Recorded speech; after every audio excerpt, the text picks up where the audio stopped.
안녕하십니까. 혼란한 정치 시사 이슈를 술술 풀어보는 송국군의 혼술 9월 10일 월요일에 인사드립니다. 오늘 추석 연휴 마지막 날이죠. 제가 추석 특집으로 궁금증 풀이 해드리고 있는데 오늘 네 번째 마지막입니다. 오늘 주제는 이준석 소동은 10월 전에 멈출까? 9월에 과연 끝날까? 9월에 이준석의 위기, 9월 위기설이 계속 있었죠. 자, 위기가 현실이 될 가능성이 어느 정도일지를 짚어보겠습니다. 이준석 전 대표에 대해서 처음에 가처분 신청을 냈을 때 그것이 인용될 것으로 보는 그 여론은 거의 없었죠. 주호영 당시 비대위원장 직무정지에 대한 가처분인데 만약에 그것이 기각이 됐다면 지금 국민의힘은 주호영 비대위 체제에서 윤석열 대통령과 이렇게 호흡을 맞추면서 또 새로 탄생한 민주당의 초강성 지도부 이재명 지도부와 서로 정기국회에 돌입하면서 힘겨루기를 하고 또 새로운 당대표를 뽑기 위한 이 전당대회 준비를 착착 하고 있겠죠. 자, 그런데 어처구니 없는 그때 판결이 나왔었습니다. 서울 남부지법 민사 51부 항정수 수석부장판사가 정치색 짙은 그런 판결을 내리는 바람에 계속 이준석이 후속 가처분 신청을 연달아 계속 내고 있습니다. 당헌 개정에 대한 가처분 신청, 또 정진석 비대위원장, 새 비대위원장 직무정지 가처분 신청, 그 전에 또 비대위원들 직무정지 가처분 신청 계속 내고 있는 것도 처음에 이것이 인용이 됐기 때문이죠. 만약에 다들 예상대로 기각이 됐다면 이준석은 지금 상당히 조용할 겁니다. 거의 언론이 관심을 갖지를 않겠죠. 그러면 이준석에게 이렇게 여러 가지 말을 막 쏟아낼 그런 마이크를 제공할 라디오 방송사도 없을 뿐더러 SNS에서 본인의 입장을 마구 밝힌다고 해도 인터넷 언론도 관심을 두지 않을 겁니다. 지금은 이준석의 이 가처분 신청이 한번 인용되고 나서 모든 언론의 인터넷판 그리고 인터넷 신문은 이준석의 놀이터가 되다시피 했습니다. 이준석이 SNS에 글 하나 올리는 것, 또 방송에서 하는 말들 전부 기사로 막 쏟아내고 있죠. 그 기사들을 보면은 주로 윤석열 대통령과 윤핵관들을 막 공격하고 이간질시키고 또 본인을 훈계하는 홍준표 대구시장을 비롯해서 본인에게 조금이라도 기에 거슬리는 말을 하면은 직격탄을 날려서 원색적으로 비판을 하는 거의 욕설을 하는 수준. 그런 것들이 다 지금 언론에 실리고 있습니다. 그러다가 간혹 윤석열 대통령에 대해서는 또 마치 이 SOS를 치는 듯한 그런 모습도 보이고 있죠. 자, 어쨌든 그래서 그런 것들이 인용이 됐기 때문에 첫 가처분 신청이 인용이 됐기 때문에 지금 라디오에서도 라디오 방송도 시간을 할애를 해주고 SNS 글 올리는 것마다 전부 다 기사화 시키는데, 자, 만약에 이 9월 달에 이 연달아 있는 이준석에 대한 여러 조치들에 따라서 이준석이 일으킨 소동은 9월에 끝날 가능성이 저는 90% 이상이라고 봅니다. 14일에 일단 연휴가 바로 끝나면 14일 모레죠. 모레 이 가처분 심리가 열립니다. 가처분 심리가 열리는데 지금 두 가지를 지금 이준석이 제기를 했습니다. 지금 다 합하면 세 가지죠. 미리 기왕에 제기를 했던 것이 두 가지입니다. 전국위원회에서 당헌 개정을 한 것에 대한 효력 정지 가처분 신청, 그리고 비대위원 직무정지 가처분 신청. 근데 비대위원들은 지금 여기는 주호영 비대위를 말하는 겁니다. 주호영 비대위원들은 저는 사퇴를 했기 때문에 이것은 각하가 되겠죠. 그리고 또 하나가 전국위원회에서 이 당헌 개정을 했는데 새 비대위를 출범시키기 위해서 그것이 절차상의 하자가 있다. 소급 개정이다. 이런 식으로 해서 또 그것을 무효화해달라고 가처분 신청을 냈죠. 그리고 또 하나 정진석 현 비대위원장에 대한 직무정지 가처분 신청은 이것이 14일 날 가처분 심리를 할 때 같이 포함을 시킬지 아니면 별도 심리 기일을 잡을지 거기에 대한 아직 법원의 입장은 나오지 않았습니다. 같이 일괄 처리할 수도 있고 따로 심리 기일을 잡을 수도 있겠죠. 자, 그것뿐이 아닙니다. 14일이 이준석에게도 운명의 날, 국민의힘도 만약에 또 인용되면 상당히 복잡해지는 상황인데 이준석은 그 이후 또 이틀 후에 경찰에 소환됩니다.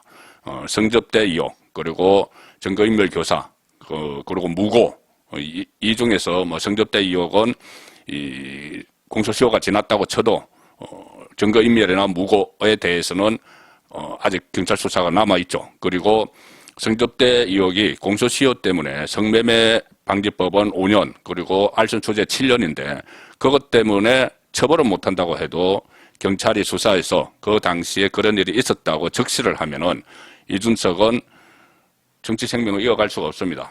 왜냐하면은 바로 윤리위원회가, 국민의힘 윤리위원회가 28일 열리기 때문이죠. 그러면은 그런 사실이 드러나면은 추가 징계를 안 할 수가 없습니다. 안 하면 직무유기죠. 그리고 이것뿐이 아니고 경찰 수사 발표뿐이 아니고 이미 이 국민의힘 의원총회에서 추가 징계를 해야 된다고 결의를 했습니다.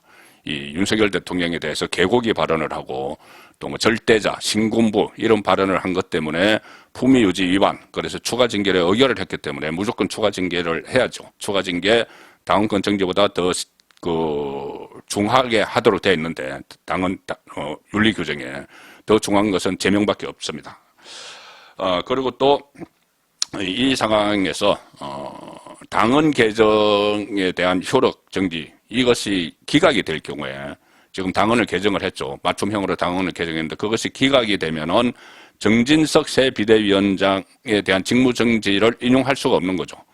정당한 절차를 거쳐서 정진석을 새 비대위원장으로 선출하는 게 되기 때문에, 그래서 일단 당헌 개정, 이것이 어떻게 법원이 판단을 할지가 문제인데, 자, 이 같은 재판부에서 합니다. 황종수 수석부장판사가 또 이것을 맡아서 합니다. 그러니 이 황종수 부장판사의 뭐 정치적 색채 이야기도 많이 나오죠. 뭐 진보 좌파 성향의 모임 그 출신 판사다, 뭐 고향 이야기까지도 막 나오는데, 만약에 이 같은 재판부에서 이것을 또 인용을 하게 되면은 이 절차 자체가 이 당헌 개정이 무효가 되니까 다시 부당한 절차로 인해서 정진석 비대위원장을 뽑았기 때문에 또 정진석 비대위원장이 직무가 정지되는 그런 또 극심한 혼란이 생기겠죠. 그런데 지금 상태에서 다시 이것을 인용을 하면은 재판부가 정말 정치적 판단에 따른 것이다, 그런 비판을 받을 수밖에 없는 이유가 있습니다. 이 상당히 이 문제를 삼아야 되는 재판부 자체에 대해서 그런 상황이 올 가능성이 높은데, 자, 주호영 비대위원장을 직무정지시켰을 때 그때 재판부가 인용을 하면서 설명한 이유는 크게 보면 두 가지죠. 자, 두 가지. 하나는 그때 비상 상황이 아니다, 이렇게 그렇게 봤습니다. 비상 상황이 아니다고 봤습니다. 최고위원들이 사퇴했다고 비상 상황이라고 했는데 국민의힘은 아니, 최고위원 사퇴한 것은 정국위를 통해서 사퇴한 부분만큼 뽑으면 된다, 이렇게 판결문에 넣었고, 또 원내대표가 있어서 대표의 권한을 행사하고 있기 때문에 대표가 당원권 정지로 사고가 난 것이지 거리된 것은 아니다. 그래서 비대위를 만들면 안 된다, 이렇게 했습니다. 자, 그리고 또 하나가 이유가 이거였죠. 이것은 어떻게 보면 참 어처구니 없는 법원의 인용 이유인데, 이준석 전 대표의 권리가 침해된다는 거였습니다.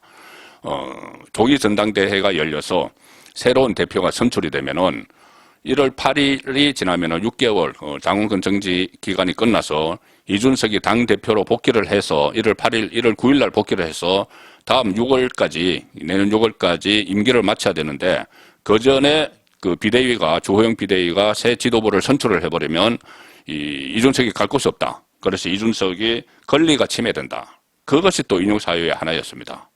법원이 정치권에서 일어나지도 않은 일을 가정을 해서 판결을 한 거죠. 그렇게 되면은 조기 전당대회를 하면 이준석의 권리가 침해된다, 이준석이 갈 곳이 없어진다. 자, 그런데 지금 조기 전당대회는 정치적으로 나오는 말이지 실제로는 6월에 전당대회를 하도록 되어 있습니다. 그러면 법원이 판단을 할 때 6월을 기준으로 해야지 그걸 조기 전당대회 한다, 이런 식으로 예상을 해서, 가정을 해서 판결을 하는 그런 일이 벌어졌었던 것이죠. 자, 그런데 이 두 가지, 이 비상 상황 아니다, 그리고 이준석의 권리가 침해된다, 이것을 다 보완을 했습니다. 국민의힘이 보완을 했습니다. 비상 상황에 대해서 구체화시켰죠. 선출직 최고위원 5명이 있는데 그중에서 4명 이상이 사퇴를 하면 비상 상황으로 본다. 그래서 비상 상황이기 때문에 비상대책위원회를 발족을 시킬 수 있다. 이렇게 된 거죠. 지금 실제로 최고위원들이 다 사퇴를 하고 이준석을 맹종하는 김용태 청년 최고위원만 남아 있습니다. 5명, 선출직 5명 중에서 4명이 사퇴를 했죠. 그래서 맞춤형으로 지금 딱 제시를 한 겁니다. 여기에 대해서 이준석 쪽은 소급해서 개정을 해서는 무효다 이렇게 하는데, 과연 이것이 무슨 뭐 헌법도 아니고 법률도, 국가의 법률도 아니고 말 그대로 당 안의 질서를 정하는 건데, 당원들이, 국회의원들이 총의를 모아서 당의 정해진 절차에 따라서 그것을 개정을 했는데, 그것을 또 소급이라고 이렇게 만약에 재판부에서 사법적으로 판단을 한다면은 그것은 정치적 판단이 되는 것이죠. 그것도 정치적 판단이 되는 겁니다. 자, 그리고 이준석의 권리가 침해될 것이다. 조기 전당대회를 가정해서 말한 이것, 재판 판결문에 들어가는 거, 이것도 지금 그전에 주호영 비대위원장도 그랬지만 지금 정진석 새 비대위원장도 전당대회 시점에 대해서는 정기국회가 다 끝나고 1월 말, 내년 1월 말, 2월 초에 열겠다고 이야기를 하고 있습니다. 물론 새로 구성되는 비대위원들, 아마 내일 다 구성될 텐데 비대위원들과 상의도 해야 되지만은 뭐 비대위원장의 입장이 확고한 거죠. 1월 말, 2월 초에 전당대회를 열어서 새로운 대표를 뽑겠다. 그러면은 이준석이 출마할 수가 있습니다. 지금 상태 그대로라면은 이준석은 1월 8일 날 당원권 정지가 만료가 되고 1월 9일부터 당원권이 살아나니까 1월 말이나 2월 초에 전당대회를 하면 그 앞에 뭐 20일 동안 선거 기간이 있기는 있지만 1월 만약에 말일날 1월 30일날 한다면은 그러니까 그 대표 경선에 나가는 사람들의 등록이 1월 10일부터 좀 되겠죠. 그러면은 1월 9일 날 복귀가 되니까 딱 이준석에게 맞춤형으로 1월 말 2월 초 전당대회 이야기를 한 겁니다. 그렇다면은 재판부에서 아니야, 그것도 못 믿어. 그 말 못 믿겠어. 그러면서 이준석의 권리가 침해될 가능성이 있어. 설마 이렇게까지는 판결을 못 하겠죠. 자, 이렇게 새 비대위원장이 딱 규정을 했는데, 언론을 통해서 공개를 했는데, 자, 그래서 이준석에게 출마의 길도 열어주는, 자, 그런 당헌 개정을 해놨습니다. 자, 그런데 실제로 이준석은 이렇게 해도 1말 2초 해도 전당대회 출마 못합니다. 못할 가능성이 99%입니다. 왜 그러냐면은 하나는 경찰의 수사 결과에 따라서 검찰의 송치를 기소 의견대로 송치를 하면은 이것은 당원권이 영구 박탈됩니다. 대법원에서 나중에 무죄를 받지 않는 한. 자, 그러면은 출마를 할 수가 없죠. 9월 달에 다 일어날 수 있는 상황들입니다. 그리고 또 하나 추가 징계, 말씀드린 대로 추가 징계에서 이준석이 제명이 되면은 당대표고 뭐고 출마를 할 수가 없겠죠. 자, 그렇게 되면은 이준석이 지금까지 여러 가지 꿈을 꾸고 있는데 이렇게 소동을 피우는 이유가 다 있죠. 제가 한번 설명을 드렸습니다. 가처분 계속하는 이유. 자, 그런 이준석의 이 야무진 꿈들도 9월에는 전부 다 박살이 날 것이다. 저는 그렇게 파악을 하고 있습니다. 그래서 결국 지루한 이 이준석 소동이 9월에는 종료가 되고 그 이후에 또 이준석이 또 가처분 또 할 수도 있습니다. 당 징계에 대해서 또 가처분 내고 하겠지만 이제 이준석 피로감이 너무 크기 때문에 이 방송국에서도 마이크를 빌려주지 않을 뿐더러 SNS에 아무리 글을 올려도 독자들이 짜증을 내게 되면은 인터넷 언론에서도 그걸 다룰 수가 없겠죠. 자, 그래서 이준석 소동은 9월에 종료가 될 가능성이 99%다. 그렇게 말씀을 드리겠습니다. 송국근의 혼술이었습니다.